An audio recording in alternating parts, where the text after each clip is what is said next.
It's Alien Nation who speak to Shape of Water, a Manchester-based art rock band with an Italian heritage. Welcome to the latest episode of Alien Nation. I'm here with Shape of Water, who have absolutely upped the ante in the rock and roll stakes because they're on the beach. Guys, where are you?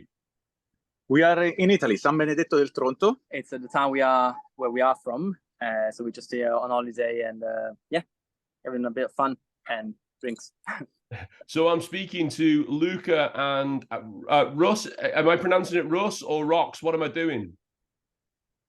As you prefer, Ross, Rock. Yeah, it's absolutely fine. Okay. I met you guys at the SOS festival and you blow me away. You opened the show, you opened the whole thing, and you were not what I was expecting because SOS has a kind of a classic rock thing, but I would not describe you as a classic rock band. How would you describe yourselves? That's a very good question. Good question. Yeah. We've been it's a bit hard to describe ourselves even for us. The reason why we sometimes say we are genre fluid. So most of the times we say we are like kind of a art electronic rock. Alternative might be also the right answer, but to be fair, we don't really, as probably all the bands say that, but we really don't like to put ourselves in a jug or like just one genre. We just like to experiment. So, well, yeah, I get that, and I guess Alien Nation's a little bit about kindred spirits, and I definitely identified kind of musically with you guys the minute I saw you, just because my own band, we're three-piece now. We use tracking, we use electronica, we use all those kind of things, and again, rock and roll's a broad church, I think we'd agree, but it's not there to kind of pigeonhole you either. And that's something that really, really appealed to me about your band. But let's go back, because we always like to go back at the beginning. So how did it all start? What brought Shape of Water together?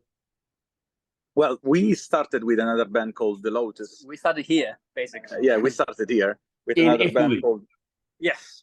Yeah. So, but that wasn't Shape of Water. It was another band called The Lotus, like the flower. We started a very long time ago. And then in 2015, we moved to Manchester. But then it was very difficult for us to keep on going and playing and doing things because half of the band was in Manchester and the other half was in Italy. So at some point it was... Yeah, we've been divided by distance and because it was very difficult for us to organize 5 heads all together. And then at the end, we decided to start again with a different project. And when we create the project, we decided to call it Shape of Water because for the first time, we decided to have no boundaries. So to do music, because we enjoy do music. Today, when people talk about art, there's always money involved. And so you need to classify yourself in a genre. You need to classify yourself in an ideal or stuff. But we just wanted to be humans, 360 degrees. Let's do what we want to do. Let's try to talk about what we want to talk, about what we want to talk. Luca, I think you're the first band I've certainly spoken to in recent times that very much chimes with that kind of universality of experience thing. Our band is called We're All Aliens, and we like the idea that it's the alien in us that is the thing that actually connects us. It's the differences about us that can be the common ground between us. I also hear that thing about not being able to sort of make things happen when you've got band members at different parts of the world. Laurent, our bass player, he's still very much a part of our band, but it's not practical because he lives in Paris. So if he's in the UK, he can come and play with us, but we have to proceed because time is of the essence. Do you know what I mean? And we have to play.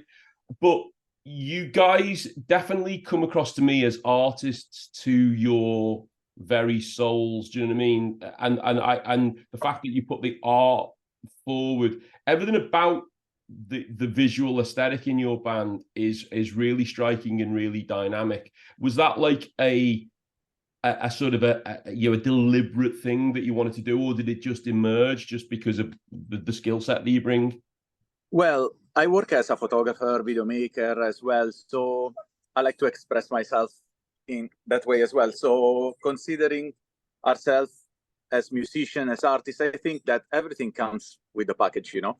It's something we didn't like. It wasn't the first thing we thought about when we started the band, but it's definitely something that we always wanted to bring along with the with the music. We wanted also to bring an image and a kind of a whole, as you said, a whole package altogether. A whole idea, yeah. But the Italian, let's talk about the Italian thing for a moment, because you're back in Italy today, where as I'm talking, you're back on the Amalfi Coast, is it? Oh no, it's on the opposite side, a little bit on the north. So it's literally in the middle of Italy, on the east coast, on the Adriatic Sea. Okay, so you relocated to Manchester, which is technically known as a land of rains in our world, and I think to anybody speaking from the UK, they would go, "Why would you leave Italy to come to Manchester?" What was the thinking around that? The music scene, huh? Yeah, it's to be fair, we always. So since we were so we've been knowing each other for a long time, but even before we met, we always been influenced by British music all the time. So we just realized that obviously all the music we've grown up to, it has always been music from England, from the UK, and that was always the first choice. Give me some examples of things that really floated you both. Well, Queen, for instance. Queen, Muse, Radiohead, Pink Floyd, Genesis, Deep Purple, Led Zeppelin. All these bands. It's like, but that's interesting. Quite proggy and arty, some of that stuff.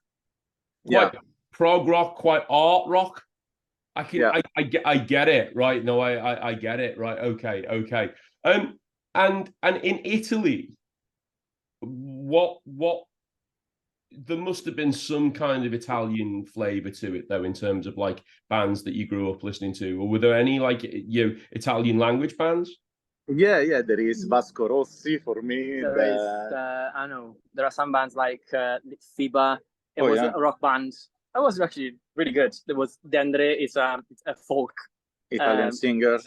Very, very clever lyrics. Yeah, amazing we've been with lyrics. Really influenced by those, but it's nice to mix and match with. Yeah, I know English music as well, you know. So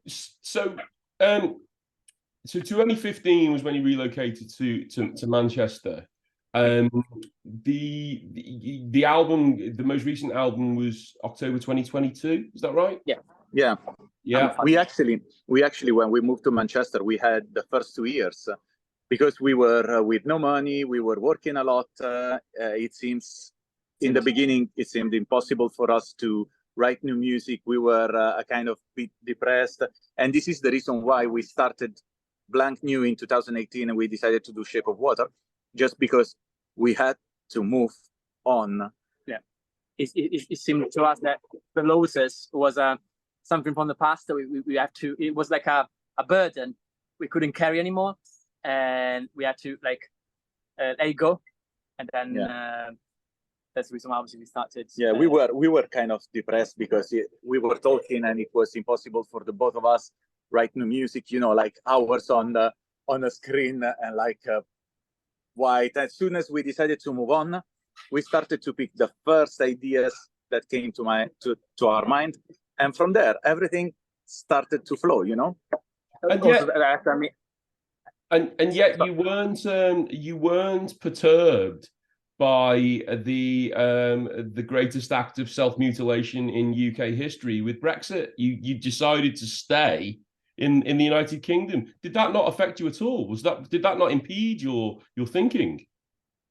Not to be fair. Well, honestly, it didn't really affect us. No, but because having an Italian passport for us, it's like whatever. Fair,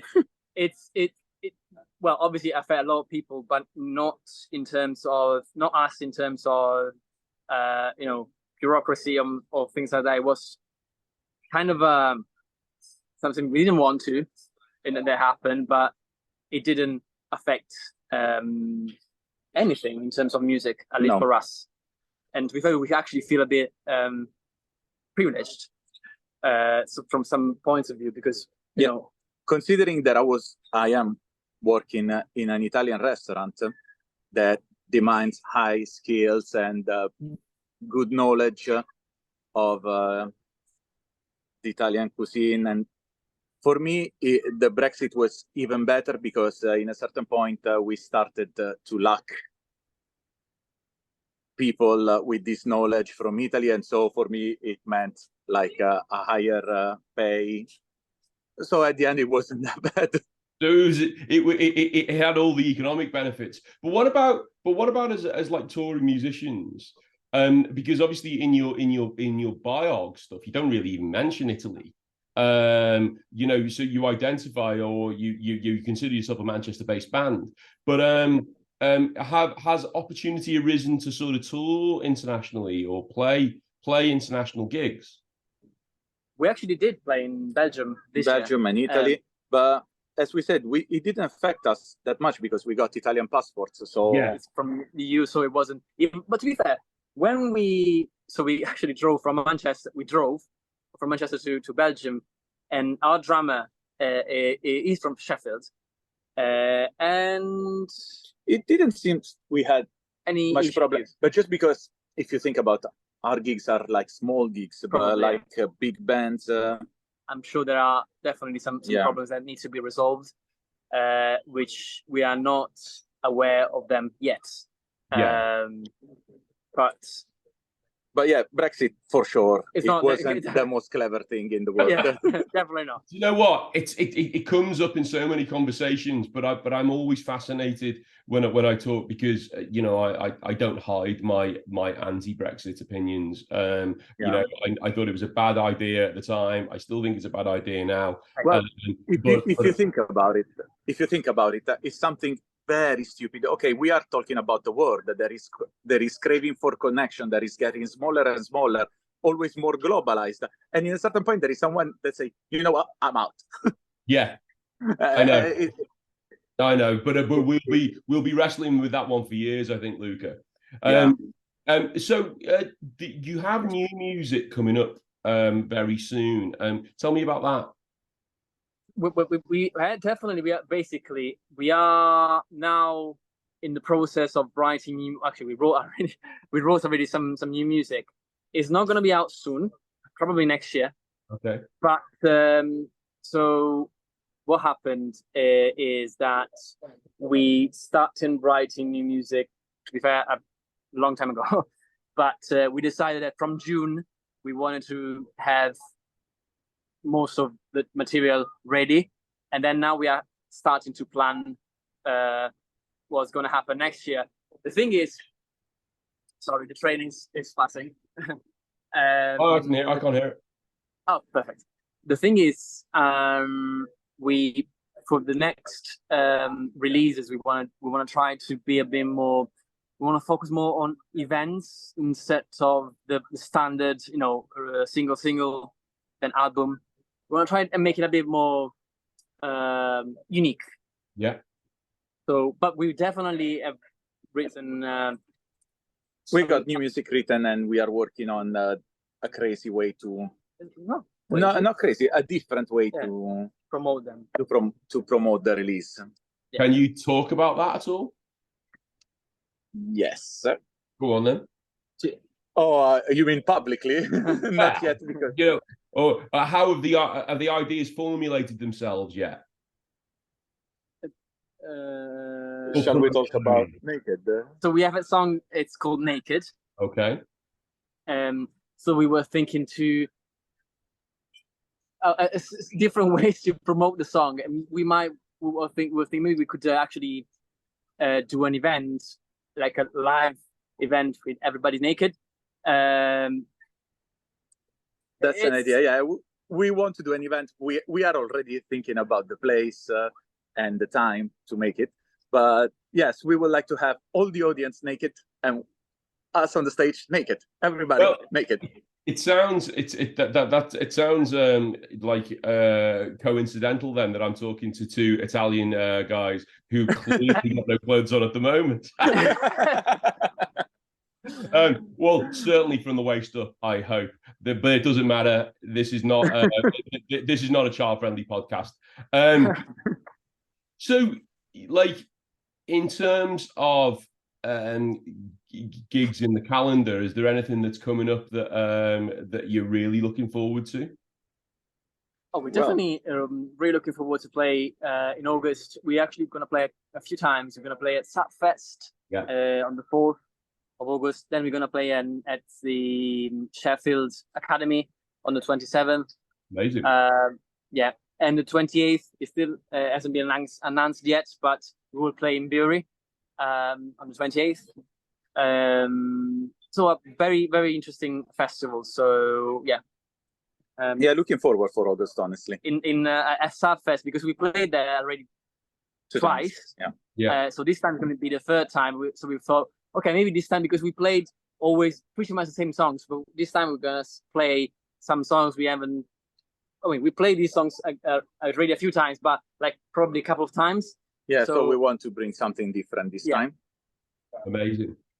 And guys, you mentioned some of the bands that you really admired and were an influence on you. I asked this to all our guests. If you had to pick one, now this might change yesterday and it might change tomorrow, but if you had to pick one, and you don't have to agree on this, you can have an answer each. Who's the one?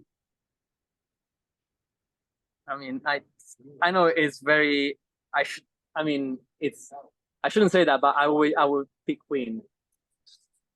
And not because I want to compare us to Queen, but because it's pretty much the band I always listened since I was very young. Yeah, Queen was definitely. Ross, if I was to tell you now that I saw Freddie's last gig at Nebworth, would you hate me? Probably, yeah. I saw Freddie's last gig at Nebworth. Oh, God. Queen are one of my favourite bands. They're one of my absolute favourite bands. And what about you, Luca? Well, obviously Queen were my very first love, so I adore them. But if I have to choose something today, I will probably choose Slipknot. Why not? Why not? I think their last releases touch me, really, because they are doing something very different from what they are at the moment. So I think they are definitely approaching at music in a very personal way. Like, they are getting older, they have no more energy to do what they used to do, so they decide to discover new stuff, searching for new sounds. And honestly, I admire that. Imagine if AC/DC did something like that. It's a game changer, I think. I mean, I love Slipknot too, but I still prefer Queen. Yeah, I think I completely agree with you. That I think Slipknot represent so much for the rock and metal genres, because they're very extreme, obviously, in a lot of their sound, but they also are an extremely melodic band and very groovy. Very funky, in fact, actually, in places. And I think that because rock and metal doesn't really find a place on the radio as much as or in mainstream radio anymore. Yeah. I think a lot of sort of radio DJs who play a little bit of rock, heavy rock anyway, would perhaps use Slipknot as a sort of a token gesture to our sort of genres of music. But I also think we need to remember that actually right now they're also our gateway drug, in the sense of they're our way in, and I guess that's what we do it for. We are stronger together, and if Slipknot are at the front carrying the banner, you know, with Metallica and the like, then I don't think that's necessarily a bad thing. Russ and Luca, thank you so much for taking the time off your holiday in Italy to speak to the Alien Nation. And if any band represents the ethos of the Alien Nation as much as we're all aliens, I think it's Shape of Water.